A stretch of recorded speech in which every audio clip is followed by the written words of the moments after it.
Chip Reid now joins us from the White House with the new details. And Chip, what is the latest here? Well, the latest is that the big issue with this hearing today will be whether or not Harold Martin is released on bail. Prosecutors feel very strongly that he needs to stay behind bars because they believe that there's other information out there that they don't have their hands on yet, or even maybe even some they do, that Martin would also have access to and that he could disseminate to others. And they point out the fact that they've found evidence of him communicating with other people in Russian and other languages. They believe there's a real possibility that he is dealing here with foreign powers, and they believe that letting him out would allow him to continue that. Let me quote a little bit from the document. This is the government's response to the defendant's motion for a detention hearing that was released yesterday.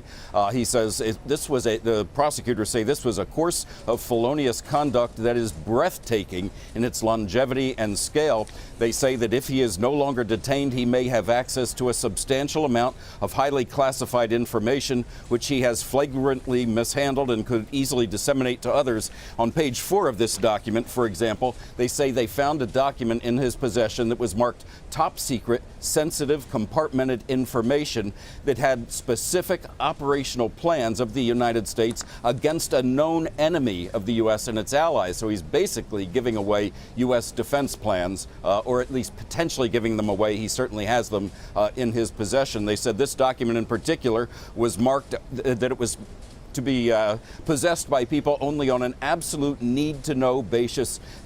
Extreme security precautions must be taken. And he had no involvement in this operation. There was no reason for him to have this document. And they say there are many other documents that they're also extremely concerned about him disseminating to foreign powers. To that point, Chip, I know you mentioned the scale of this 50 terabytes of information he allegedly stole. That is equivalent to roughly 500 million pages. Chip Reid at the White House, we do appreciate it. You bet.